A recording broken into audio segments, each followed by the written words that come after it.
ನಮಸ್ತೆ ಮೇಡಮ್. ನಮಸ್ತೆ ಅಮ್ಮ. ನಮಸ್ತೆ. ಶುಭೋದಯ. ಶುಭೋದಯ ಸರ್. ಶುಭೋದಯ. ಇವತ್ತಿನ ಜ್ಞಾನವನ್ನು ನಮಗೆಲ್ರಿಗೂ ತಿಳಿಸ್ಕೊಡ್ಬೇಕು ಅಂತ ನಿಮ್ಗೆ ನಾವು ವಿನಂತಿ ಮಾಡ್ತಾ ಇದ್ದೇವೆ ಮೇಡಮ್. ಪ್ರಾರಂಭಿಸಬಹುದು. ಥ್ಯಾಂಕ್ ಯು ಅಮ್ಮ.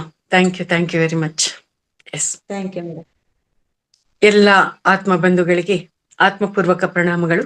ಮೊದಲಿಗೆ ನಿಮ್ಮೆಲ್ಲರ ಪ್ರೀತಿಯ ಗುರುಗಳಾದಂತ ಬ್ರಹ್ಮರ್ಷಿ ಪಿತಾಮಹ ಶ್ರೀ ಸುಭಾಷ್ ಪತ್ರಿಜಿಯವರಿಗೆ ಮತ್ತು ಗುರುಮಾತೆ ಸ್ವರ್ಣಮಾಲಾ ಪತ್ರಿಯಮ್ಮನವರಿಗೆ ಅನಂತ ಆತ್ಮಪೂರ್ವಕ ಪ್ರಣಾಮಗಳನ್ನು ಅರ್ಪಿಸುತ್ತಾ ಈ ದಿನದ ಕಾರ್ಯಕ್ರಮವನ್ನ ಮುಂದುವರಿಸೋಣ ಮಾಸ್ಟರ್ಸ್. ಮಹಾವತಾರ್ ಫೌಂಡೇಶನ್ ಇದರ ಝೂಮ್ ವೇದಿಕೆಯಲ್ಲಿ ನಿರಂತರವಾಗಿ ಧ್ಯಾನ, ಸ್ವಾಧ್ಯಾಯ, ಸಜ್ಜನ ಸಾಂಗತ್ಯ ಅನ್ನುವಂಥದ್ದು ನಡೀತಾ ಬರ್ತಾ ಇದೆ.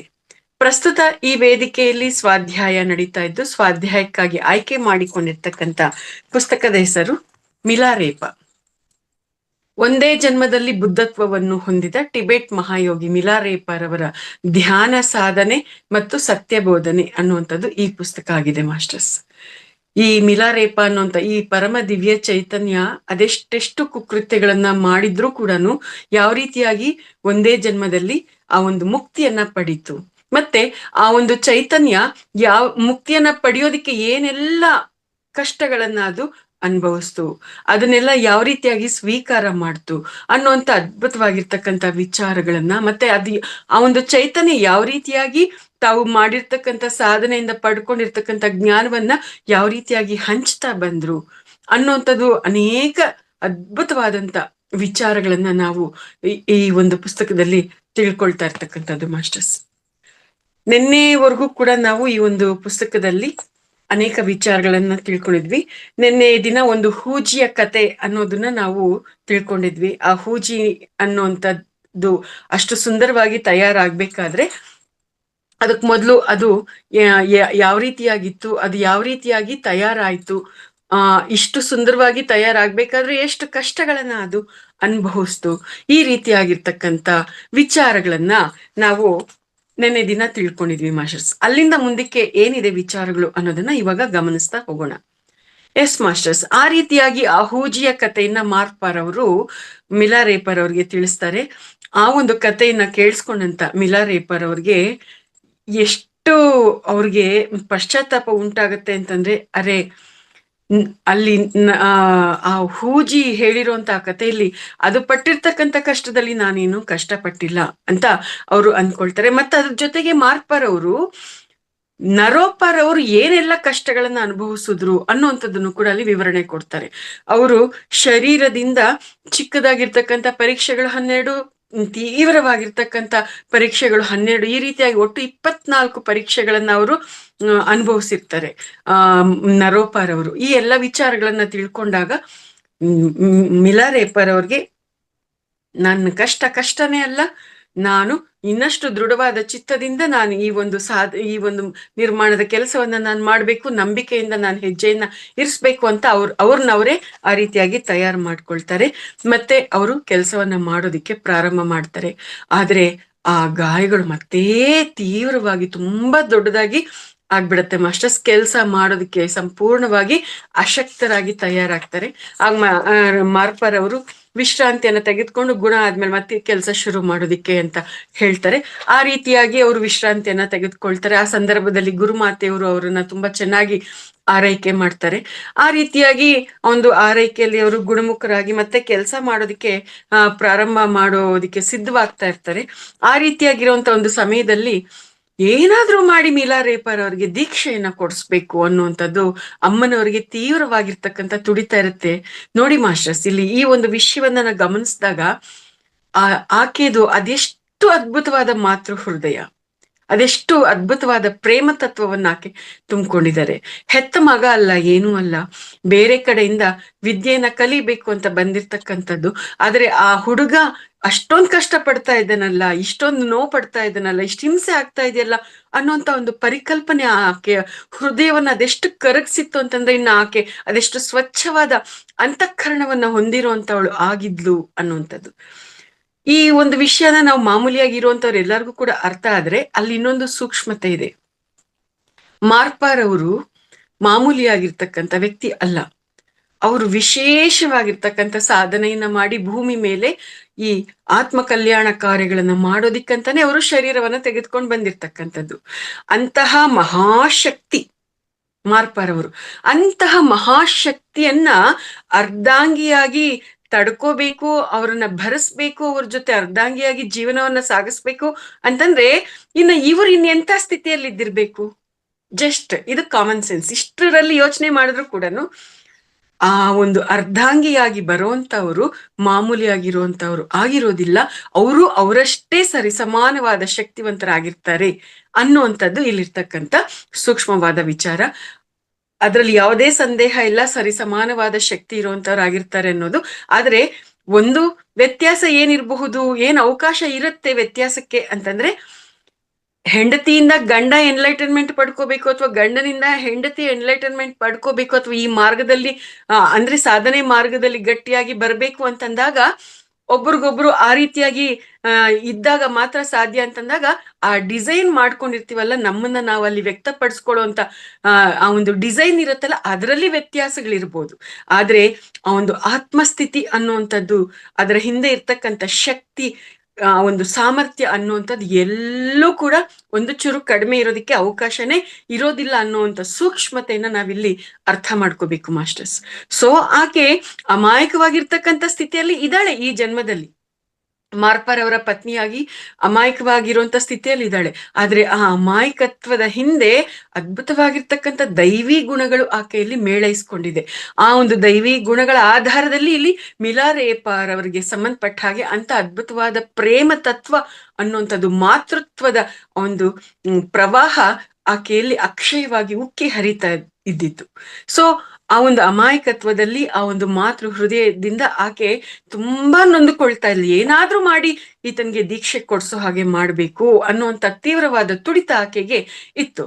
ಅಂತಹ ಒಂದು ಸ್ಥಿತಿಯಲ್ಲಿ ಏನಾಗುತ್ತೆ ಅಂತಂದ್ರೆ, ಆಕೆ ಮತ್ತು ಮಿಲಾರೇಪರ್ ಅವ್ರಿಗೆ ಹೇಳ್ತಾಳೆ, ನಾವ್ ಏನಾದ್ರೂ ಒಂದು ಪ್ಲಾನ್ ಮಾಡೋಣ, ಏನಾದ್ರೂ ಒಂದು ಯೋಜನೆಯನ್ನ ಹಾಕೊಳ್ಳೋಣ, ಆ ಯೋಜನೆ ಪ್ರಕಾರ ನಾವು ಪ್ರಯತ್ನ ಮಾಡೋಣ ಅಂತ ಅಂದ್ಬಿಟ್ಟು ಒಂದು ಪ್ಲಾನ್ ಮಾಡ್ಕೊಳ್ತಾರೆ ಮಾಸ್ಟರ್ಸ್.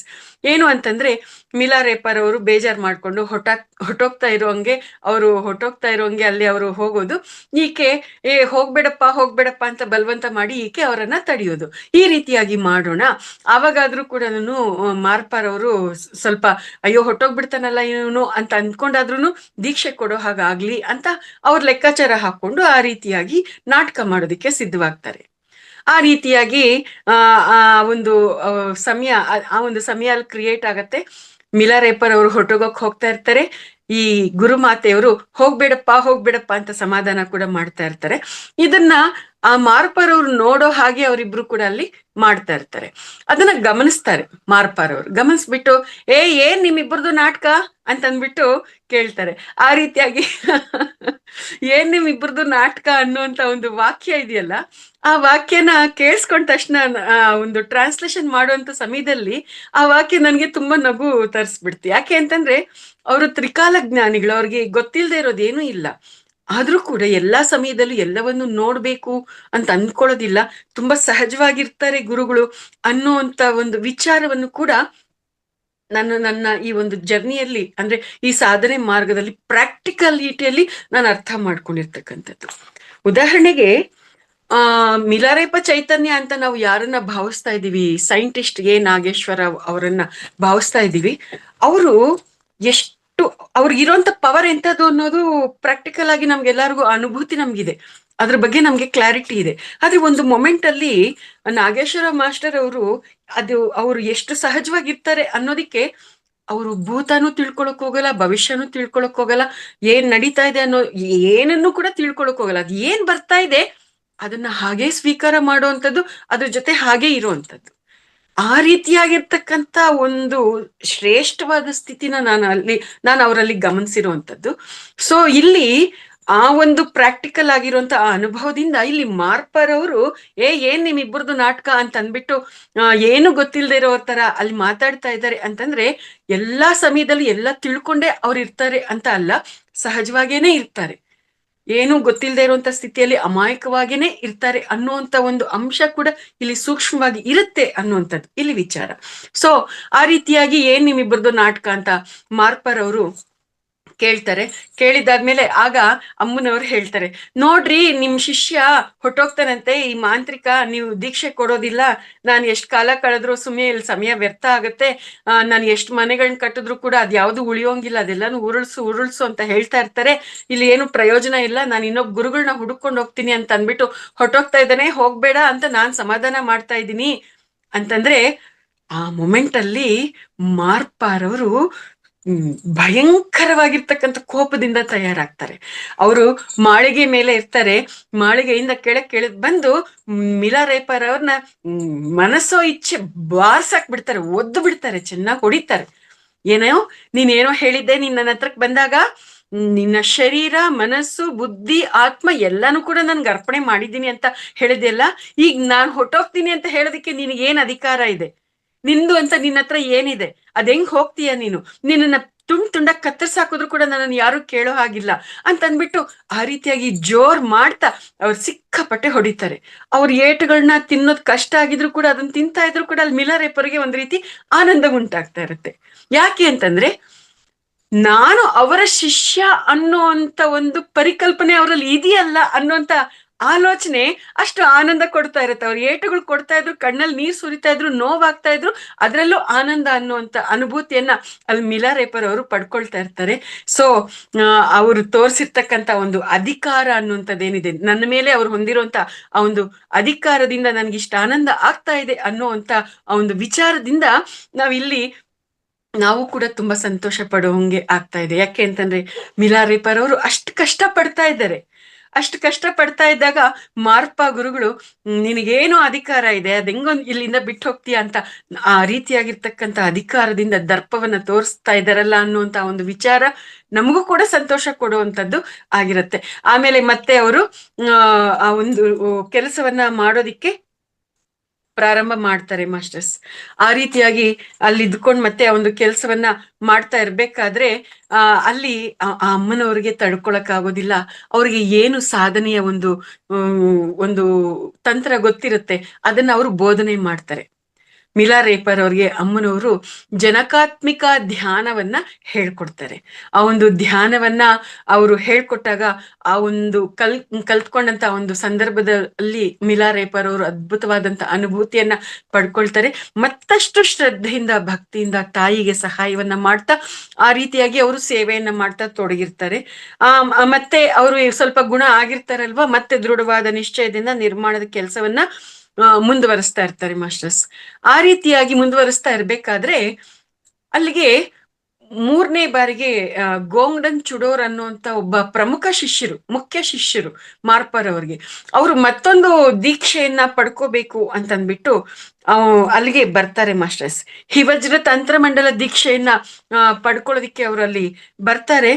ಬಂದಾಗ ಅಮ್ಮನವ್ರು ಮತ್ತೆ ಹೇಳ್ತಾರೆ ಮಿಲಾರೇಪರ್ ಅವ್ರಿಗೆ, ನೋಡು, ಎಲ್ಲಾ ಪರೀಕ್ಷೆಗಳನ್ನ ತಡ್ಕೊಂಡು ನಿಂತ್ಕೊಂಡಿದೀಯಾ, ಇವಾಗ ಈ 3ನೇ ಸರ್ತಿ ದೀಕ್ಷೆ ಇಲ್ಲಿ ಕೊಡುವಂಥದ್ದು ನಡೆಯೋದಿಕ್ ಅವಕಾಶ ಆಗಿದೆ. ನನ್ನ ಹತ್ರ ಇರುವಂತದ್ದು ಒಂದು ನೀಲಮಣಿ ನಿನಗ್ ಕೊಡ್ತೀನಿ. ಅದು ನನ್ನ ಹತ್ರ ಇದೆ ಅನ್ನೋದು ನಿಮ್ ಗುರುಗಳಿಗೂ ಕೂಡ ಗೊತ್ತಿಲ್ಲ. ಅದನ್ನ ನನ್ನ ತವ್ರ ಮನೆಯವರು ನನ್ಗೆ ನನ್ನ ಮದುವೆ ಸಂದರ್ಭದಲ್ಲಿ ಕೊಟ್ಟಿದ್ರು. ನಾನು ಅದು ಅವ್ರಿಗೆ ನನ್ಗಿದು ಕೊಟ್ಟಿದ್ದಾರೆ ಅಂತ ನಾನು ನಿಮ್ ಗುರುಗಳಿಗೆ ಹೇಳಿಲ್ಲ. ಯಾಕೆ ಅಂತಂದ್ರೆ, ಇವ್ರ ಮನೆಯಲ್ಲಿ ಇರೋದನ್ನೆಲ್ಲಾನು ಹೊತ್ಕೊಂಡೋಗಿ ಅದನ್ನೆಲ್ಲ ಗುರುಗಳಿಗೆ ದಾನ ಮಾಡ್ಬಿಟ್ಟು ಅವ್ರಿಗೆಲ್ಲ ಅದನ್ನ ಅರ್ಪಿಸ್ಬಿಟ್ಟು ಆ ವಿದ್ಯೆ ಕಲ್ತ್ಕೊಂಡ್ ಬರುವಂತ ಸ್ಥಿತಿ ಅಲ್ವಾ ಅವ್ರದ್ದು. ಇಲ್ಲಿ ಸಂಸಾರನೂ ಇದೆ, ಆಮೇಲೆ ಮತ್ತೇನಾದ್ರು ಬೇಕು ಅಂತಂದ್ರೆ ಕಷ್ಟ ಕಾಲಕ್ಕೆ ಇದು ಆಗತ್ತೆ ಅಂತ ಅಂದ್ಬಿಟ್ಟು ಅವ್ರಿಗೆ ಗೊತ್ತಿಲ್ದಂಗೆ ನಾನು ಹಾಗೆ ಇಟ್ಟಿದ್ದೆ. ಸೊ ನೀನು ಇದನ್ನ ನಾನು ಕೊಡ್ತೀನಿ, ಇದನ್ನ ತಗೊಂಡ್ ಹೋಗಿ ನಿಮ್ಮ ಗುರುಗಳಿಗೆ ಕೊಟ್ಟು ಇದು ನನ್ನ ಒಂದು ಗುರುದಕ್ಷಿಣೆ ಅಂತ ಕೊಟ್ಬಿಟ್ಟು ನೀನ್ ದೀಕ್ಷೆ ತಗೋ ಅಂತ ಅಂದ್ಬಿಟ್ಟು ಹೇಳ್ತಾರೆ. ಸರಿ ಅಂತ ಅಂದ್ಬಿಟ್ಟು ಮಿಲಾರೇಪರ್ ಅವರು ಆ ಒಂದು ನೀಲಮಣಿಯನ್ನ ತಗೊಂಡು ಆ ಒಂದು ದೀಕ್ಷೆ ತೆಗೆದುಕೊಳ್ಳುವಂತ ಶಿಷ್ಯರ ಗುಂಪಿನ ಮಧ್ಯದಲ್ಲಿ ಅವರು ಕೂಡ ಹೋಗಿ ಕೂತ್ಕೊಳ್ತಾರೆ. ಯಥಾ ಪ್ರಕಾರ ಮಾರ್ಪಾರ್ ಅವ್ರು ಬರ್ತಾರೆ, ನೋಡ್ತಾರೆ, ಮಾಂತ್ರಿಕ ಮತ್ತೆ ನೀನ್ ಬಂದ್ ಕೂತ್ಕೊಂಡಿದ್ಯಲ್ಲ, ನಾನ್ ಹಿಂಗ್ ದೀಕ್ಷೆ ಕೊಡ್ತೀನಿ ಅಂತ ಹೇಳಿಲ್ವಲ್ಲ, ನೀನ್ ಹೆಂಗ್ ಬಂದ್ ಕೂತ್ಕೊಂಡೆ ಅಂತ ಮತ್ತೆ ಕೇಳ್ತಾರೆ. ಒಂದ್ ವೇಳೆ ನೀನ್ ದೀಕ್ಷೆ ಬೇಕು ಅಂತ ಅನ್ನೋದಾದ್ರೆ ಗುರುದಕ್ಷಿಣೆ ಕೊಡ್ಬೇಕಾಗತ್ತೆ, ನಿನ್ನ ಹತ್ರ ಏನಿದೆ ಅಂತ ಕೇಳ್ತಾರೆ. ಆಗ ಆ ನೀಲಮಣಿಯನ್ನ ಸಮರ್ಪಣೆ ಮಾಡ್ತಾರೆ. ಆ ನೀಲಮಣಿಯನ್ನ ಹಿಂಗ್ ಕೈಗೆ ತಗೊಂಡು ಹಿಂದೆ ಮುಂದೆ ಹಿಂಗೆಲ್ಲ ನೋಡಿ, ಹಿಂಗೆಲ್ಲಿಂದ ಬಂತಿದು ಅಂತ ಕೇಳ್ತಾರೆ. ಮತ್ತೆ ಬುಡಕ್ಕೆ ಬರ್ತಾ ಇದೆ ವಿಚಾರ. ನಿನ್ಗೆ ಎಲ್ಲಿಂದ ಬಂತು ಈ ನೀಲಮಣಿ ಅಂತಂದ್ರೆ ಸುಳ್ಳು ಹೇಳಕ್ಕಾಗಲ್ವಲ್ಲ.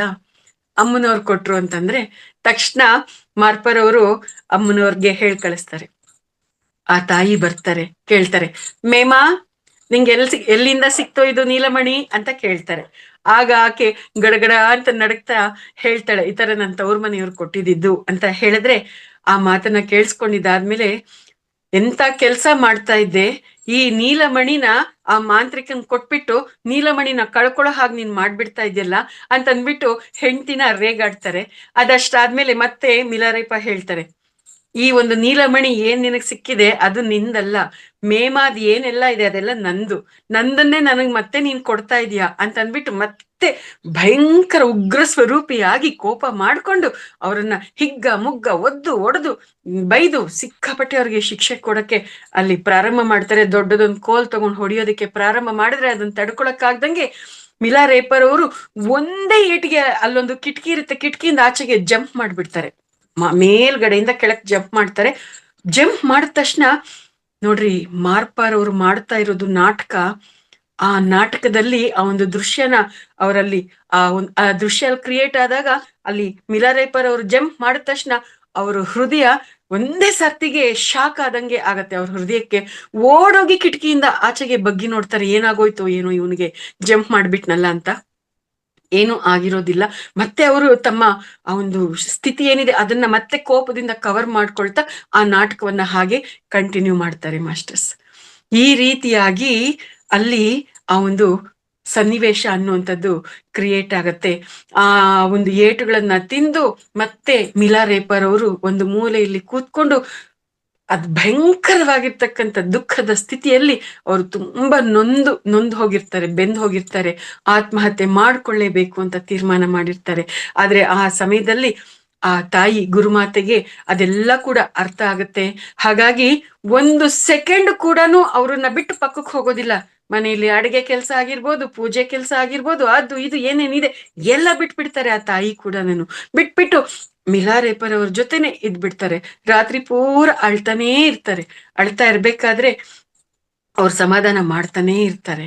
ಈ ರೀತಿಯಾಗಿ ಆ ಒಂದು ಸಮಯ ಕಳೆಯುತ್ತೆ. ಆಮೇಲೆ ಮತ್ತೆ ಸ್ವಲ್ಪ ಇವ್ರು ಸಮಾಧಾನ ಆಗಿದ್ದಾರೆ ಅನ್ನುವಂಥದ್ದು ತಾಯಿಗೆ ಅರ್ಥ ಆದ್ಮೇಲೆ ಮತ್ತೆ ಯಥಾ ಪ್ರಕಾರ ಅವರ ಕೆಲಸ ಕಾರ್ಯಗಳಲ್ಲಿ ತೊಡಕೊಳ್ತಾರೆ. ಆದ್ರೆ ಇಲ್ಲಿ ಮಿಲಾರೇಪರ್ ಅವರ ಅಂತರ್ಗತ ಸ್ಥಿತಿಯಲ್ಲಿ ಧರ್ಮ ದೀಕ್ಷೆ ಬೇಕೇ ಬೇಕು ಅನ್ನುವಂಥ ದೃಢವಾದ ನಿಶ್ಚಯ, ತೀವ್ರವಾದ ತುಡಿತ, ಆಸ್ಪಿರೇಷನ್, ನನಗಿದು ಬೇಕೇ ಬೇಕು ಅನ್ನುವಂಥ ಆಸ್ಪಿರೇಷನ್ ಅನ್ನುವಂಥ ಪದಕ್ಕೆ ನಾವು ಈಕ್ವಲೆಂಟ್ ಆಗಿ ಯಾವುದೇ ಪದವನ್ನ ಬಳಸೋದಕ್ಕೆ ಆಗೋದಿಲ್ಲ ಮಾಸ್ಟರ್ಸ್. ಕನ್ನಡದಲ್ಲಿ ತೀವ್ರವಾದ ತುಡಿತ ಅದ್ ಏನೇ ಹೇಳಿದ್ರು ಕೂಡ ಅದಕ್ಕೆ ಈಕ್ವಲೆಂಟ್ ಆಗಿ ಇಲ್ಲ ಆ ಪದಗಳು. ಆಸ್ಪಿರೇಷನ್ ಅಂತಂದ್ರೆ ಬರ್ನಿಂಗ್ ಫೈರ್, ನಾವು ಜೀವಂತವಾಗಿ ಇರೋ ಹಾಗ್ಲೇನೆ ಸುಡೋ ಅಂತ ಒಂದು ಬೆಂಕಿ, ಅಂತಹ ಒಂದು ತೀವ್ರವಾಗಿರ್ತಕ್ಕಂಥದ್ದು ಆಸ್ಪಿರೇಷನ್ ಅನ್ನುವಂಥದ್ದು. ಅಂತಹ ಆಸ್ಪಿರೇಷನ್ ಮಿಲಾರೇಪರ್ ಅವರಲ್ಲಿ ಇದ್ದಿದ್ರಿಂದ ಧರ್ಮ ದೀಕ್ಷೆ ಬೇಕೇ ಬೇಕು ಅನ್ನುವಂತ ಒಂದು ತುಡಿತ ಆ ಮಟ್ಟದಲ್ಲಿ ಇದ್ದಿದ್ರಿಂದ ಅವರು ನಾನು ಇಲ್ಲಿ ಇನ್ನ ನಾನು ದೀಕ್ಷೆ ಸಿಗೋದಿಲ್ಲ ಅನ್ನೋದು ನನಗೆ ಅರ್ಥ ಆಗ್ಬಿಟ್ಟಿದೆ ಅನ್ನುವಂಥದ್ದು ಅವ್ರಿಗೆ ಅರ್ಥ ಆಗತ್ತೆ. ಅಂತ ಒಂದು ಸ್ಥಿತಿಯಲ್ಲಿ ಅವರು ನೊಂದು ಬೆಂದು ಅದೇ ರೀತಿಯಾಗಿ ಇರ್ಬೇಕಾದ್ರೆ ಮತ್ತೆ ಮಾರನೇ ದಿನ ಕರ್ಸ್ಕೊಳ್ತಾರೆ ಮಿಲಾರೇಪರ್ ಅವರನ್ನ. ಮಾರ್ಪಾರ್ ಅವರು ಕರ್ಸ್ಕೊಂಡು ಮತ್ತೆ ಕೇಳ್ತಾರೆ, ಮತ್ತೆ ಬೇಜಾರಾಗಿದೆ ಅಲ್ವಾ ನಿನಗೆ ಅಂತಂದ್ರೆ, ಇಲ್ಲ ಮತ್ತೆ ನನ್ನ ಕರ್ಮಗಳೇ ನನಗೆ ಅಡ್ಡ ಬರ್ತಾ ಇದೆ, ದೀಕ್ಷಾ ಮಂಟಪದಿಂದ ನನ್ನನ್ನು ಓಡೋಗೋ ಹಾಗೆ ಮಾಡಿದೆ ಅಂತಂದ್ರೆ ಮತ್ತೆ ಕೋಪ ಮಾಡ್ಕೊಳ್ತಾರೆ. ನಿನಗೆ ಮತ್ತೆ ಇದೆಲ್ಲ ದೀಕ್ಷೆ ಬೇಕು ಅಂತಂದ್ರೆ ನೀನು ಈ ಬಿಲ್ಡಿಂಗ್ ಅನ್ನ ಕಂಪ್ಲೀಟ್ ಮಾಡ್ಲೇಬೇಕು ಅಂತ ಹೇಳ್ತಾರೆ. ಆದ್ರೆ ಅಲ್ಲಿ ನಂಬಿಕೆ ಅನ್ನುವಂಥದ್ದು ಏನಿರುತ್ತೆ, ಒಂದು ಭರವಸೆ ಅನ್ನುವಂಥದ್ದು ಅದು ಎಲ್ಲೋ ಒಂದತ್ರ ಪೂರ್ತಿಯಾಗಿ ಸತ್ ಹೋಗ್ಬಿಟ್ಟಿರತ್ತೆ ಮಿಲಾರೇಪರ್ ಅವ್ರಿಗೆ.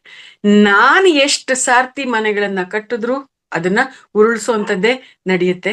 ನಾನು ಎಷ್ಟೇ ರೀತಿಯಲ್ಲಿ ನಾನು ಇದ್ ಮಾಡಿದ್ರು ಕೂಡ ಏನೋ ಒಂದು ಕಾರಣ ತೋರಿಸಿ ನನಗೆ ಶಿಕ್ಷೆ ಕೊಡುವಂಥದ್ದೇ ಇಲ್ಲಿ ನಡೀತಾ ಇದೆ, ಧರ್ಮದೀಕ್ಷೆ ಮಾತ್ರ ಸಿಗ್ತಾ ಇಲ್ಲ ಅನ್ನುವಂಥ ಒಂದು ಆಲೋಚನೆ ಅವರಲ್ಲಿ ಗಟ್ಟಿಯಾಗಿದ್ದಿದ್ರಿಂದ ಧರ್ಮ ದೀಕ್ಷೆ ತಗೋಬೇಕು, ಇಲ್ಲ ಅಂತಂದ್ರೆ ಸಾಯ್ಬೇಕು ಅನ್ನುವಂಥದ್ದು ಅವ್ರ ಮನಸ್ಸಿಗೆ ಬಂದ್ಬಿಟ್ಟಿರತ್ತೆ ಮಾಸ್ಟರ್ಸ್. ಆದ್ರೆ ಧರ್ಮ ದೀಕ್ಷೆ ತಗೋಬೇಕು ನಾನು ಅಂತಂದ್ರೆ ಇಲ್ಲಿ ನನ್ನ ಹತ್ರ ಹಣ ಇರ್ಬೇಕು. ಹಣ ಇಲ್ಲ. ಹಣ ಇಲ್ದೆ ದೀಕ್ಷೆ ಸಿಗಲ್ಲ. ದೀಕ್ಷೆ ಇಲ್ದಿದ್ರೆ ಬದುಕೋದ್ರಲ್ಲಿ ಅರ್ಥ ಇಲ್ಲ. ಬದುಕೋದ್ರಲ್ಲಿ ಅರ್ಥ ಇಲ್ಲ ಅಂತಂದ್ರೆ ನಾನಿನ್ನ ಆತ್ಮಹತ್ಯೆ ಮಾಡ್ಕೋಬೇಕು. ಸುಮ್ನೆ ನಾನು ಆತ್ಮಹತ್ಯೆ ಮಾಡ್ಕೊಳ್ಳೋದ್ರ ಬದಲು ಅದೇ ಹಣವನ್ನ ಆ ಗುರುದಕ್ಷಿಣೆ ಕೊಡೋದಿಕ್ಕೆ ಬೇಕಾಗಿರ್ತಕ್ಕಂಥ ಹಣವನ್ನ ಸಂಪಾದನೆ ಮಾಡ್ಕೊಂಡ್ ಬಂದ್ರೆ ನನ್ನ ಗುರುಗಳ ಬಳಿ ನಾನು ದೀಕ್ಷೆಯನ್ನ ಪಡ್ಕೋಬೋದಲ್ವಾ ಅನ್ನುವಂತ ಆಲೋಚನೆ ಅವ್ರ ಮನ್ಸಿಗೆ ಬಂದ್ಬಿಡತ್ತೆ. ಹಾಗಾಗಿ ಆ ಒಂದು ಹಣವನ್ನ ಸಂಪಾದನೆ ಮಾಡಿ ಆ ಒಂದು ದೀಕ್ಷೆಯನ್ನ ಪಡ್ಕೋಬೇಕು ಅನ್ನುವಂತ ಆಲೋಚನೆಯಿಂದ ಅವರು ತಾಯಿಯವ್ರಿಗೂ ಕೂಡ ಹೇಳ್ದಂಗೆ ತಮ್ಗೆ ಸಂಬಂಧಪಟ್ಟಂತ ಪುಸ್ತಕಗಳೇನಿತ್ತು ಆ ಪುಸ್ತಕಗಳನ್ನ ಮಾತ್ರ ತಗೊಂಡು ಅವರು ಆ ರಾತ್ರೋರಾತ್ರಿ ಮನೆ ಬಿಟ್ಟು ಹೊಟ್ಟೋಗ್ತಾರೆ.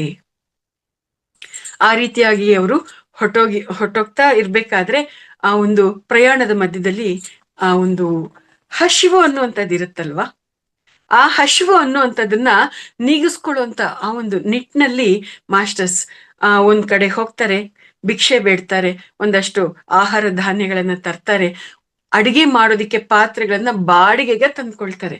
ಬಾಡಿಗೆಗೆ ತಂದ್ಕೊಂಡು ಅಡಿಗೆ ಮಾಡಿ ಊಟ ಮಾಡುವಷ್ಟೊತ್ತಿಗೆ ಮಧ್ಯಾಹ್ನ ಆಗೋಗತ್ತೆ.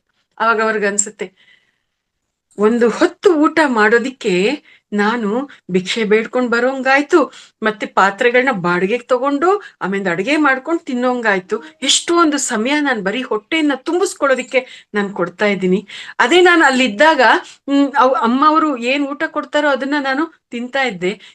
ಅದು ಇದಕ್ಕಿಂತಲೂ ಅದು ಇನ್ನೂ ತುಂಬಾ ನನ್ಗೆ ಸುಖನೇ ಆಗಿತ್ತಲ್ವಾ ಅಂತ ಆ ರೀತಿಯಾಗಿ ಅವ್ರು ಯೋಚನೆ ಮಾಡಿ ಮತ್ತೆ ವಾಪಸ್ ಹೊಟ್ಟೋಗ್ಬೇಕು ಅಂತ ಅನ್ಕೊಳ್ತಾರೆ.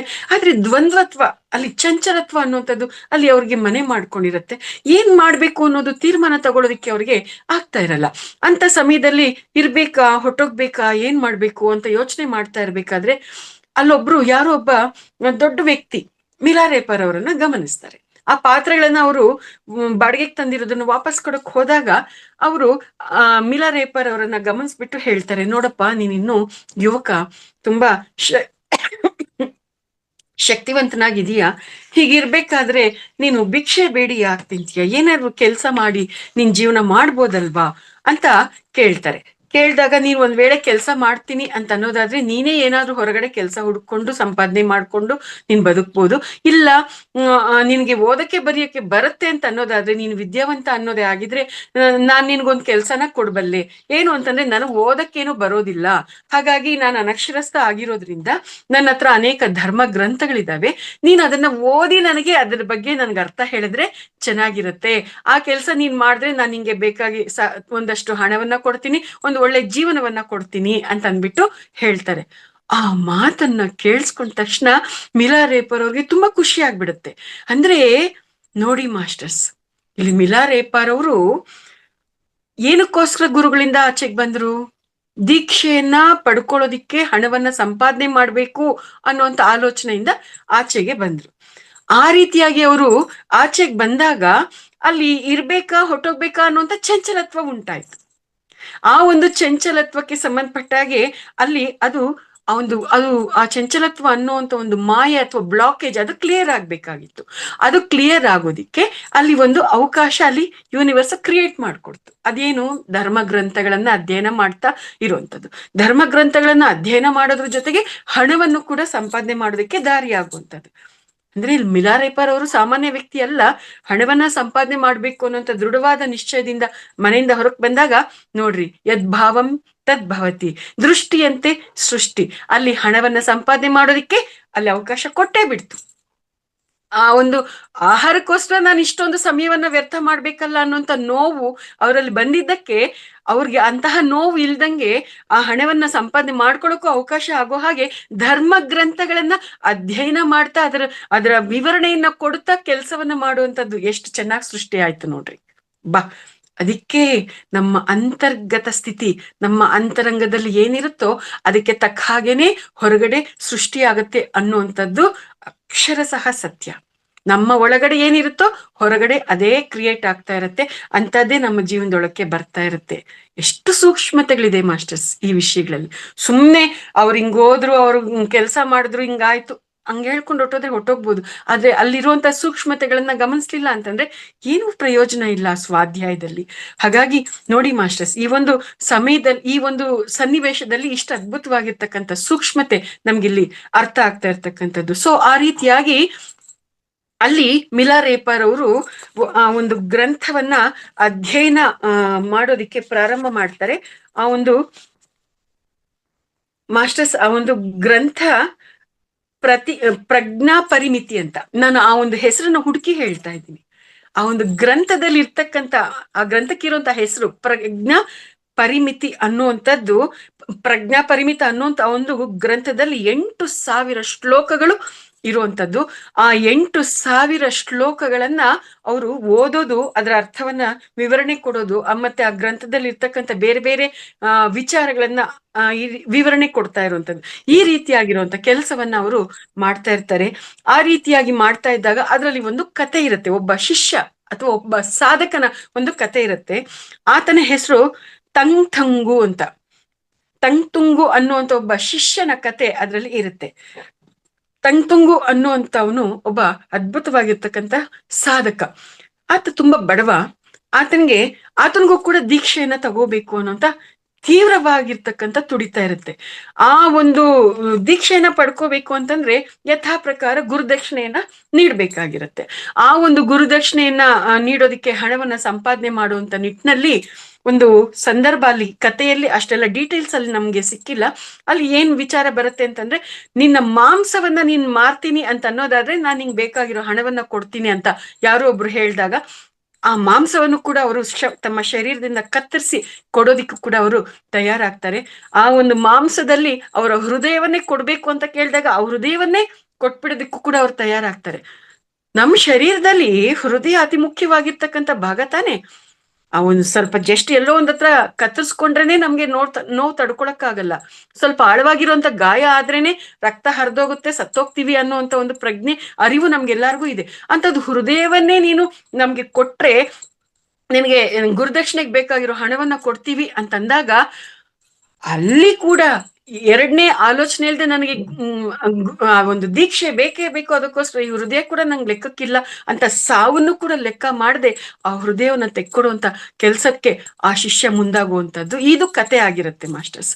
ಆ ರೀತಿಯಾಗಿ ಅಷ್ಟು ಜೀವದ ಮೇಲೆ ಆಸೆನೇ ಇಲ್ಲದೆ ಆತ ಆ ಒಂದು ಧರ್ಮ ದೀಕ್ಷೆಗೋಸ್ಕರ ತನ್ನ ಶರೀರದ ಮಾಂಸವನ್ನೇ ಮಾರ್ಕೊಂಡ ಅನ್ನುವಂತ ಒಂದು ಕತೆ ಮಿಲಾರೇಪರ್ ಅವರನ್ನ ತೀವ್ರವಾಗಿ ಪ್ರಭಾವಿತರನ್ನಾಗಿ ಮಾಡುತ್ತೆ. ಆವಾಗ ಅವ್ರಿಗೆ ಅರ್ಥ ಆಗತ್ತೆ, ಒಬ್ಬ ಶಿಷ್ಯನಾದವನು ಒಂದು ಜ್ಞಾನವನ್ನ ಪಡ್ಕೋಬೇಕು, ಒಂದು ದೀಕ್ಷೆಯನ್ನ ಪಡ್ಕೋಬೇಕು ಅಂತಂದಾಗ ಎಷ್ಟು ಶರಣಾಗತಿ ಭಾವದಲ್ಲಿ ಇರ್ಬೇಕಾಗತ್ತೆ, ಎಷ್ಟು ತೀವ್ರವಾದ ತುಡಿತ ಇರ್ಬೇಕಾಗತ್ತೆ ಅನ್ನುವಂಥದ್ದು ಬಹಳ ಚೆನ್ನಾಗಿ ಅವ್ರಿಗೆ ಅರ್ಥ ಆಗತ್ತೆ. ಆ ತಂಗ್ತುಂಗು ಪಟ್ಟಿರ್ತಕ್ಕಂಥ ಕಷ್ಟಗಳಾಗಿರ್ಬೋದು, ಆ ನರೋಪ ಗುರುಗಳು ಪಟ್ಟಿರ್ತಕ್ಕಂಥ ಕಷ್ಟಗಳಾಗಿರ್ಬೋದು, ಈ ಕಷ್ಟಗಳು ಮುಂದೆ ನನ್ನ ಕಷ್ಟನೇ ಅಲ್ಲ, ನಾನ್ ಸುಮ್ನೆ ಏನೋ ದೊಡ್ಡದಾಗಿ ಕಷ್ಟ ಪಡ್ತಾ ಇದ್ದೀನಿ, ನನಗ್ ದೀಕ್ಷೆ ಸಿಗ್ತಾ ಇಲ್ಲ ಅಂತ ನಾನ್ ಸುಮ್ನೆ ನೊಂದ್ಕೊಂಡು ಬಂದಿದ್ದೀನಿ ಅಷ್ಟೇ ಅಂತ ಅಂದ್ಬಿಟ್ಟು ಪುನಃ ಅವರು ಗುರುಗಳ ಬಳಿಗೆ ಹೋಗೋದಿಕ್ಕೆ ರೆಡಿ ಆಗ್ತಾರೆ. ಆ ರೀತಿಯಾಗಿ ಆ ಗ್ರಂಥನೆಲ್ಲ ಅಧ್ಯಯನ ಮಾಡಿದ್ದಾದ್ಮೇಲೆ ಅವರು ಗುರುಗಳ ಬಳಿಗೆ ಮತ್ತೆ ವಾಪಸ್ಸು ಹೋಗ್ತಾರೆ. ಅವರಲ್ಲಿ ಗುರುಗಳಿಂದ ಅಲ್ಲಿ ಅಂದ್ರೆ ಮಾರ್ಪಾರ್ ಅವರ ಬಳಿಯಿಂದ ಹೊರಗಡೆಗೆ ಬರೋದು, ಹಣವನ್ನ ಸಂಪಾದನೆ ಮಾಡುವಂಥದ್ದು, ಇಷ್ಟೆಲ್ಲ ಏನೆಲ್ಲ ನಡೀತಾ ಇದೆ ಅದಿಲ್ಲಿ ಈ ರೀತಿಯಾಗಿ ಇಲ್ಲಿ ನಡೀತಾ ಇದ್ರೆ ಅಲ್ಲಿ ಇನ್ನೊಂದಷ್ಟು ನಡೆದಿತ್ತು ಮಾರ್ಪಾರ್ ಅವರ ಒಂದು ಆಶ್ರಮದಲ್ಲಿ. ಸರಿ, ಮಿಲಾರೇಪರ್ ಅವರೇನೋ ಅಲ್ಲಿಂದ ಹೊರಟು ಬಂದ್ಬಿಟ್ಟಿದ್ದಾದ್ಮೇಲೆ 2 ದಿನ ಆದ್ರೂ ಕೂಡ ಕಾಣಿಸೋದಿಲ್ವಲ್ಲ. ಹಾಗಾಗಿ ಮಾರ್ಪರ್ ಅವರು ತಮ್ಮ ಪತ್ನಿನ ಕೇಳ್ತಾರೆ, ಆ ಮಾಂತ್ರಿಕ ಕಾಣಿಸ್ತಾ ಇಲ್ವಲ್ಲ, ಎಲ್ಲೋಗಿದ್ದಾನೆ, ಏನ್ ಮಾಡ್ತಾ ಇದ್ದಾನೆ ಅಂತ ತಮ್ಮ ಪತ್ನಿಯನ್ನ ಕೇಳ್ತಾರೆ.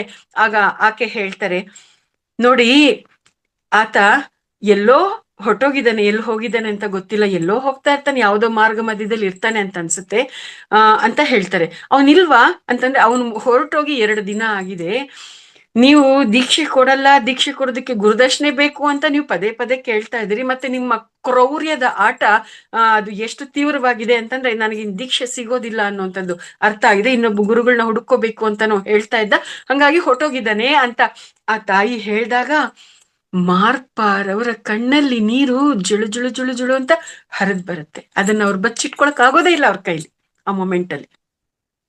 ಯಾಕೆ ಅಂದ್ರೆ ನಮ್ಗೀಗಾಗ್ಲೇ ಗೊತ್ತಿದೆ, ಏನೇ ಕ್ರೌರ್ಯದ ನಾಟಕ ಅವರು ಅಲ್ಲಿ ಅಭಿನಯಿಸಿದ್ರು ಅದರ ಹಿಂದೆ ಅಭಿನಯ ಇದೆ ಅನ್ನುವಂಥದ್ದು ನಮ್ಗೆ ಗೊತ್ತಾದ್ರೂ ಕೂಡ ಆ ಒಂದು ಅಭಿನಯವನ್ನ ಅಲ್ಲಿ ಅವರು ಬಚ್ಚಿಟ್ಕೊಳಕ್ ಆಗ್ಲಿಲ್ಲ. ಅವರ ನಿಜವಾದ ಅಂತಃಕರಣದ ಸ್ಥಿತಿ ಏನಿದೆ, ಆ ಅಂತಃಕರಣದ ಸ್ಥಿತಿಯಿಂದ ಅಯ್ಯೋ ನನ್ನ ಬಳಿಗೆ ಬಂದಿದ್ದಂತ ಶಿಷ್ಯ ಹೊಟ್ಟೋಗ್ಬಿಟ್ನಾ ಅನ್ನುವಂತ ಆಲೋಚನೆ ಅವ್ರ ಕಣ್ಣಲ್ಲಿ ಧಾರಾಕಾರವಾಗಿ ನೀರು ಸುರಿಯೋ ಹಾಗೆ ಮಾಡ್ಬಿಡ್ತು. ಅಂದ್ರೆ ಆ ಸನ್ನಿವೇಶದಲ್ಲಿ ಎಷ್ಟೇ ಅವರನ್ನ ಅವರು ಬಚ್ಚಿಟ್ಕೊಳ್ಳೋಕೆ ಪ್ರಯತ್ನ ಮಾಡುವಂತದ್ದಾಗಿದ್ರು, ಆ ಸನ್ನಿವೇಶದಲ್ಲಿ ಅವರ ಅಂತಃಕರಣ ಎಂತದ್ದಾಗಿತ್ತು ಅನ್ನೋದು ಬಹಳ ಸ್ಪಷ್ಟವಾಗಿ ನಮ್ಗೆ ಅರ್ಥ ಆಗುವಂತದ್ದಾಗಿದೆ. ಆಮೇಲೆ ತುಂಬಾ ಹೊತ್ತು ಅವರ ಒಂದು ಹೆಗಲ ಮೇಲೆ ಹಾಕೊಂಡಿರುವಂತ ವಸ್ತ್ರವನ್ನ ಅವ್ರ ಮುಖದ ಮೇಲೆ ಹಾಕೊಂಡು ಹಾಗೇ ಇದ್ಬಿಡ್ತಾರೆ. ಮತ್ತೆ ಪ್ರಾರ್ಥನೆ ಮಾಡ್ತಾರೆ, ತಮ್ಮ ಗುರು ದೇವತೆಗಳಿಗೆ, ದೇವಾನುದೇವತೆಗಳಿಗೆ ಅವರು ಪ್ರಾರ್ಥನೆ ಮಾಡ್ತಾರೆ, ನನ್ನ ಪ್ರೀತಿಯ ಶಿಷ್ಯ ನನ್ನನ್ನ ಬಿಟ್ಟು ಹೊರಟೋಗಿದ್ದಾನೆ ಅಂತ, ಮತ್ತೆ ಆತನನ್ನ ನನ್ನ ಬಳಿಗೆ ಹಿಂತಿರುಗಿ ಕರ್ಕೊಂಡ್ ಬನ್ನಿ ಅಂತ ಅಂದ್ಬಿಟ್ಟು ಪ್ರಾರ್ಥನೆ ಮಾಡ್ತಾರೆ. ಆ ಒಂದು ವಿಷಯ ಏನಿರುತ್ತೆ, ಮತ್ತೆ ಇವ್ರು ವಾಪಸ್ ಬರ್ತಾರಲ್ವಾ, ವಾಪಸ್ ಬಂದ ತಕ್ಷಣ ಮೇಮಾ ತಾಯಿ, ಮೇಮಾ ಅನ್ನೋದು ಮಾರ್ಪಾರ್ ಅವರ ಪತ್ನಿಯ ಹೆಸರು. ಆಕೆ ಗುರುಮಾತೆ ಮಿಲಾರೇಪರ್ ಅವ್ರಿಗೆ, ನೋಡಪ್ಪ ನೀನ್ ಹೊಟ್ಟೋಗ್ಬಿಟ್ಟಿದ್ದೆ ಅಲ್ವಾ, ನೀನ್ ಹೊಟ್ಟೋಗಿದ್ಯಾ ಅನ್ನೋದು ಅವ್ರಿಗೆ ಗೊತ್ತಾದ ತಕ್ಷಣ ಈ ರೀತಿಯಾಗಿ ಅವ್ರು ದುಃಖ ಪಟ್ರು, ಅವ್ರು ನಿನ್ಗೆ ದೀಕ್ಷೆ ಕೊಡ್ತಾರೆ, ನೀನ್ ಹೆದರ್ಕೋಬೇಡ ಅಂತ ಅಂದ್ಬಿಟ್ಟು ಹೇಳ್ತಾರೆ. ಆ ರೀತಿ ಹೇಳಿದಾಗ ಏನಾಗತ್ತೆ ಗೊತ್ತಾ, ಮಿಲಾರೇಪರ್ ಅವ್ರಿಗೆ ನಂಬಿಕೆನೇ ಬರೋದಿಲ್ಲ.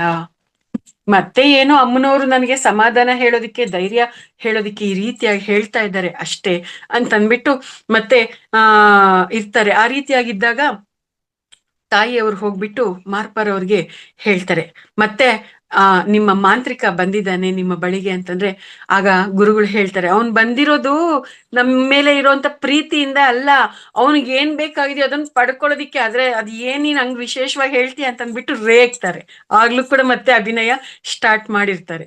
ಯಾಕೆ, ಅವ್ರು ಬರೋದ್ರ ಹಿಂದೆ ಇವ್ರ ಪ್ರಾರ್ಥನೆ ಇದೆ, ಎಲ್ಲಾ ಗುರುಗಳ ಅನುಗ್ರಹ ಇದೆ, ಅವ್ನ್ ಮಿಲಾರೇಪ ದೂರ ಹೋಗುವಂತ ಸೀನೇ ಇಲ್ಲ, ಎಲ್ಲಿ ಹೋದ್ರು ಕೂಡ ಸುತ್ಕೊಂಡ್ ಇಲ್ಲಿಗೆ ಬರ್ಬೇಕು ಅನ್ನೋಂತ ಫುಲ್ ಕ್ಲಾರಿಟಿ ಅವ್ರಿಗಿದೆ. ಆದ್ರೆ ಅಲ್ಲೂ ಕೂಡ ಎಷ್ಟು ಸೂಕ್ಷ್ಮವಾಗಿರುವಂತ ವಿಷಯಗಳು. ಅವ್ರು ಬಂದಿರೋದು ಧರ್ಮ ದೀಕ್ಷೆ, ಅದೇ ಅವರ ಲಕ್ಷ್ಯ ಮಿಲಾರೇಪರ್ ಅವ್ರದ್ದು. ಹಾಗಾಗಿ ಅವನ್ ಬಂದಿರೋದು ಅವನಿಗೋಸ್ಕರ ಅಷ್ಟೇ, ನಮಗೋಸ್ಕರ ಅಲ್ಲ ಅಂತ ಅಲ್ಲಿ ಹೇಳುವಂಥದ್ದು ಮಾಡೋದ್ರಲ್ಲೂ ಕೂಡ ನಾವು ತಿಳ್ಕೊಳ್ಳುವಂತ ವಿಚಾರ ಇದಾಗಿದೆ. ಸೊ ಈ ರೀತಿಯ ಹೇಳ್ತಾರೆ. ಮತ್ತೆ ಗುರುಗಳು ಕರ್ಸ್ಕೊಂಡಾಗ, ನೋಡು ನಿನಗ್ ದೀಕ್ಷೆ ಬೇಕು ಅಂತಂದ್ರೆ ಇನ್ನು 3 ಅಂತಸ್ತು ನೀನ್ ಕಟ್ಬೇಕಾಗಿದೆ ಅಲ್ವಾ, ನೀನ್ ಅದನ್ನ ಕಟ್ಟಿದ್ರೇನೆ ನಿನಗೆ ಕೊಡೋದು ದೀಕ್ಷೆ ಅಂತ ಹೇಳ್ತಾರೆ. ಆಗ ಆ ಮಾತನ್ನ ಕೇಳಿದ ತಕ್ಷಣ ಮತ್ತೆ ಟುಸ್ ಅಂದ್ಬಿಡತ್ತೆ ಇವರ ಉತ್ಸಾಹ, ಭರವಸೆ ಎಲ್ಲ ಕೂಡ ಮತ್ತೆ ಮೊದಲಿಗೆ ಬಂತು. ಮತ್ತೆ ಮನೆ ಕಟ್ಟೋದಿಕ್ಕೇನೆ ಇವ್ರು ಹೇಳ್ತಾ ಇದ್ದಾರೆ ಅಂತ ಅಂದ್ಬಿಟ್ಟು ಅವ್ರಿಗೆ ಆ ಮೊಮೆಂಟ್ ಅಲ್ಲಿ ಏನ್ ಅನ್ಸ್ಬಿಡತ್ತೆ ಮಿಲಾರೇಪರ್ ಅವ್ರಿಗೆ ಅಂದ್ರೆ, ಅಮ್ಮನವ್ರ ಹತ್ರ ಹೇಳ್ತಾರೆ, ಅಮ್ಮ ನನ್ನ ಪಾಪ ಕರ್ಮಗಳು ನನಗಿನ್ ದೀಕ್ಷೆ ಸಿಗೋದಿಕ್ಕೆ ಬಿಡೋದಿಲ್ಲ ಅನ್ನೋದು ನನ್ಗೆ ಅರ್ಥ ಆಗ್ಬಿಟ್ಟಿದೆ. ನಾನು ಇನ್ನ ಇಲ್ಲಿ ಇರೋದ್ರಲ್ಲಿ ಅರ್ಥ ಇಲ್ಲ, ನನ್ನ ಹೆತ್ತ ತಾಯಿನ ನೋಡ್ಬೇಕು ಅನ್ನೋಂಥ ತೀವ್ರವಾದ ತುಡಿತ ನನಗೆ ಪ್ರಾರಂಭ ಆಗಿದೆ, ನನ್ನ ತಾಯಿನ ನೋಡಕ್ ನಾನು ನಮ್ಮೂರ್ ಹೊಟ್ಟೋಗ್ತೀನಮ್ಮ ಅಂತ ಹೇಳಿದಾಗ ಆಗ ಆ ಗುರುಮಾತೆ ಹೇಳ್ತಾರೆ, ನನಗೂ ಅರ್ಥ ಆಗಿದೆ ನಿಮ್ ಗುರುಗಳು ನಿನ್ ದೀಕ್ಷೆ ಕೊಡಲ್ಲ ಅಂತ, ಸರಿ ನಿನಗೆ ಬೇರೆ ಗುರುಗಳ ವ್ಯವಸ್ಥೆನ ನಾನೇ ಮಾಡ್ತೀನಿ ಅಂತ ಅಂದ್ಬಿಟ್ಟು ಆಕೆ ಹೇಳ್ತಾರೆ.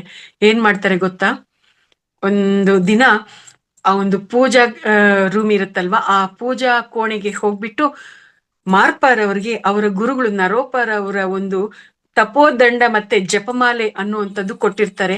ಅದೆರಡೂ ಕೂಡ ಅವರು ದೇವರ ಮನೆಯಲ್ಲೇ ಇಟ್ಟು ಪೂಜೆಯನ್ನ ಮಾಡ್ತಾ ಇರುವಂತದ್ದು ನಡೀತಾ ಇರತ್ತೆ. ಮಾರ್ಪಾರ್ ಅವರು ಆ ತಪೋದಂಡ, ನರೋಪಾರ್ ಅವರ ತಪೋದಂಡವನ್ನ ಮತ್ತೆ ಜಪಮಾಲೆ ಇವೆರಡನ್ನು ಕೂಡ ತಗೊಂಬಂದ್ಬಿಟ್ಟು ಮಾರ್ಪಾರ್ ಅವರೇ ಒಂದು ಕಾಗದ ಬರ್ದಿರೋ ಹಾಗೆ ಒಂದು ಬಟ್ಟೆ ಮೇಲೆ ಒಂದು ಕಾಗದವನ್ನ ಬರ್ದ್ಬಿಟ್ಟು ಮೊಹರನ್ನು ಕೂಡ ಹಾಕ್ತಾರೆ. ಸೈನ್ ಮಾರ್ಪಾರ್ ಅವರೇ ಸೈನ್ ಮಾಡಿದ್ದಾರೆ ಅನ್ನೋ ತರ ಫೋರ್ಜರಿ ಕೂಡ ಮಾಡ್ಬಿಡ್ತಾರೆ ಆ ತಾಯಿ. ನೋಡಿ ಮಾಸ್ಟರ್ಸ್, ಹೇಗಿದೆ ಫೋರ್ಜರಿ ಅನ್ನುವಂತ ಪರಿಕಲ್ಪನೆ. ಅಂದ್ರೆ ಆಕೆಯ ಸ್ಥಿತಿ, ಆ ಮಗು ವಿದ್ಯೆ ಕಲಿಯಕ್ಕೆ ಬಂದಿರ್ತಕ್ಕಂಥ ಆ ಮಗುಗೆ ಆ ವಿದ್ಯೆ ಸಿಗ್ಬೇಕು, ಇಲ್ಲಿ ಸಿಗ್ತಾ ಇಲ್ಲ, ತುಂಬಾ ಅನ್ಯಾಯ ಆಗಿದೆ, ಅದು ಆಕೆ ಮನಸ್ಸಿನಲ್ಲಿದೆ. ಅಧರ್ಮ ಆಗಿದೆ, ಇಲ್ಲಿ ಅನ್ಯಾಯ ಆಗಿದೆ ಅಂತ ಅಷ್ಟೇ ಆ ಜನ್ಮದಲ್ಲಿ ಆಕೆಯ ಆ ಒಂದು ಅಮಾಯಕತ್ವದ ಸ್ಥಿತಿಗೆ ಅರ್ಥ ಆಗ್ತಾ ಇರುವಂತದ್ದು. ಆ ಒಂದು ಪರಿಕಲ್ಪನೆಯಲ್ಲಿ ಇಷ್ಟೆಲ್ಲ ಸಾಹಸ ಮಾಡ್ಬಿಡ್ತಾರೆ ಆಕೆ. ಇದ್ರ ಪರಿಣಾಮ ನನ್ನ ಮೇಲೆ ಏನಾಗತ್ತೆ, ನನ್ಗೆ ಇದು ಯಾವ ರೀತಿಯಾಗಿ ಮಾಡ್ಬೋದು ನನ್ನ ಜೀವನ, ಅದೇನು ಆಕೆ ಯೋಚನೆ ಮಾಡ್ಲಿಲ್ಲ. ಆ ಕಲಿಯಕ್ಕೆ ಬಂದಿರ್ತಕ್ಕಂಥ ಮಗುಗೆ ವಿದ್ಯೆ ಕಲಿಯೋದಕ್ಕೆ ದಾರಿಯಾಗ್ಬೇಕು ಅಷ್ಟೇ. ಅಬ್ಬಾ, ತಾ ಮಾತೃತ್ವದ ಆ ಒಂದು ಶಕ್ತಿ, ಅದರ ಒಂದು ವಿಚಾರವನ್ನ ನಾವು ಮಾತಾಡಕ್ ಹೋದ್ರೆ, ತಾಯಿ ಆದವಳಿಗೆ ತನ್ನ ಮಕ್ಕಳಿಗೋಸ್ಕರ ಏನು ಬೇಕಾದ್ರೂ ಮಾಡುವಂಥದ್ದು, ಏನ್ ಬೇಕಾದ್ರೂ ಮಾಡೋದಕ್ಕೆ ಸಿದ್ಧ. ಆ ಮಾತೃ ಪ್ರೇಮದ ಮುಂದೆ ಈ ಜಗತ್ತಿನಲ್ಲಿರ್ತಕ್ಕಂಥ ಯಾವುದು ಕೂಡ ಅಡ್ಡ ಇಲ್ಲ. ಆಕೆ ಪ್ರೀತಿಗೆ ಯಾವುದು ಅಡ್ಡ ಬರೋದಿಕ್ ಸಾಧ್ಯ ಇಲ್ಲ. ಅದು ತಾಯಿ ಅಂತಂದ್ರೆ. ಹಾಗಾಗಿನೇ ಅಲ್ವಾ ಭೂಮಿಯನ್ನು ಕೂಡ ತಾಯಿಗೆ ಹೋಲ್ಸಿರೋದು, ಪ್ರಕೃತಿನ ಕೂಡ ತಾಯಿಗೆ ಹೋಲ್ಸಿರೋದು, ಎಲ್ಲವನ್ನೂ ಕೂಡ ತಾಯಿಗೆ, ಒಂದು ಹೆಣ್ಣಿಗೆ ಹೋಲ್ಸಿರ್ತಕ್ಕಂಥದ್ದು. ಹೆಣ್ಣಿನಲ್ಲಿ ಇರ್ತಕ್ಕಂಥ ಮಾತೃತ್ವಕ್ಕೆ ಅಷ್ಟು ಅದ್ಭುತವಾಗಿರ್ತಕ್ಕಂಥ ಶಕ್ತಿ ಇರುವಂಥದ್ದು. S masters. ಸೊ ಆ ರೀತಿ ಆಕೆ ಎಲ್ಲವನ್ನು ಕೂಡ ಸಿದ್ಧ ಮಾಡಿ ಕೊಟ್ಬಿಟ್ಟು, ಮಿಲಾರೇಪರ್ ಅವ್ರಿಗೆ, ನೀನು ಗೋಂಗ್ಡನ್ ಚುಡೋರ್ ಇದಾನಲ್ವಾ, ಅವನ ಆಶ್ರಮಕ್ಕೆ ಹೋಗು, ಆತನಿಗೆ ಇದೆಲ್ಲ ಕೊಡು, ಆತನ ಹತ್ರ ನೀನು ದೀಕ್ಷೆನ ತಗೋ ಅಂತ ಹೇಳ್ತಾರೆ. ಸೊ ಇಷ್ಟು ಹೇಳಿರುವಂತ ವಿಚಾರಗಳವರೆಗೂ ನಾವು ತಿಳ್ಕೊಂಡಿದೀವಿ. ಇನ್ನ ಈ ವಿಚಾರಗಳಿಗೆ ವಿರಾಮವನ್ನ ಕೊಡೋಣ. ಮುಂದಿನ ವಿಚಾರಗಳನ್ನ ಮತ್ತೆ ನಾವು ನಾಳೆ ದಿನ ಗಮನಿಸೋಣ ಮಾಸ್ಟರ್ಸ್. ಇಷ್ಟು ಹೊತ್ತು ಕೂಡ ಇಷ್ಟೆಲ್ಲ ವಿಚಾರಗಳನ್ನ ನಿಮ್ಮೆಲ್ಲರ ಜೊತೆ ಹಂಚ್ಕೊಳ್ಳೋದಕ್ಕೆ ನನಗೆ ಅವಕಾಶವನ್ನ ಕೊಟ್ಟಿರ್ತಕ್ಕಂಥ ಮಹಾವತಾರ್ ಫೌಂಡೇಶನ್ ವೇದಿಕೆಗೆ, ರಂಗನಾಥ್ ಸರ್ಗೆ ಮತ್ತೆ ನಿಮ್ಗೆಲ್ಲರಿಗೂ ಕೂಡ ನಾನು ಆತ್ಮಪೂರ್ವಕವಾಗಿರ್ತಕ್ಕಂಥ ಧನ್ಯವಾದಗಳು ಮತ್ತೆ ಕೃತಜ್ಞತೆಗಳನ್ನ ಅರ್ಪಿಸ್ತಾ ಇದ್ದೀನಿ masters. Thank you, thank you, thank you very much. Madam, ಪೂರ್ವಕ ಧನ್ಯವಾದಗಳು ಮತ್ತೊಂದ್ಸರಿ. ಸೊ ಇವತ್ತಿನ ಕಾರ್ಯಕ್ರಮದಲ್ಲಿನೂ ಸೊ ಈ ಅಪಾರವಾದ ಜ್ಞಾನ ಅಂದ್ರೆ ಮಿಲೇರಪ್ಪದು ನೋಡ್ತಾ ಇದ್ರೆ ಡಿಫ್ರೆಂಟ್ ಟರ್ನ್ಸ್ ತಗೊಂತಾ ಇದೆ. ಇದು ಅಂದ್ರೆ ಒಂಥರ ಅವ್ರಿಗೆ ಇಲ್ಲಿ ನೋಡಿದ್ರೆ ಪ್ರತಿಯೊಂದು ದಿವಸ ಈ ಜೂಮ್ ಅಲ್ಲಿ ಅತಿ ಸುಲಭವಾದ ರೀತಿಯಲ್ಲಿ, ಸುಲಭವಾದ ರೀತಿಯಲ್ಲಿ ನಮ್ಗೆ ಜ್ಞಾನ ಸಿಗ್ತಾ ಇದೆ. ಆ ಕಾಲದಲ್ಲಿ ಅವ್ರು ಎಷ್ಟು ಕಷ್ಟಪಟ್ಟಿದಂತ ನೋಡಿದ್ರೆ ನಿಜವಾಗಿ ಆಶ್ಚರ್ಯ ಆಗತ್ತೆ ಮೇಡಮ್. ಇಲ್ಲಿ ನೋಡಿದ್ರೆ ಪ್ರತಿಯೊಂದು ವೇದಿಕೆಯಲ್ಲಿ ಈಗಾಗಲೇ ಕರ್ನಾಟಕದಲ್ಲಿ ಎಲ್ಲಾ ವೇದಿಕೆಗಳಲ್ಲಿ ಅತಿ ಸುಲಭವಾದ ಸರಳವಾದ ರೀತಿಯಲ್ಲಿ ನಮಗೆ ಜ್ಞಾನ ಲಭ್ಯವಾಗ್ತಾ ಇದೆ. ಸೊ ಇಷ್ಟು ಕಷ್ಟ ಅವ್ರು ಪಟ್ಟಿದಂದ್ರೆ ಆದ್ರೂ ಅವರು ಬಿಟ್ಟಿಲ್ಲ, ಮತ್ತೆ ಅವರು ಎನ್ಲೈಟನ್ಮೆಂಟ್ ಇಲ್ಲ ಜ್ಞಾನೋದಯ ಪಟ್ಟಿದ್ರು ಆ ಸಮಯದಲ್ಲಿ. ಅದು ತುಂಬಾ ವಿಶೇಷವಾದದ್ದು. Thank you madam.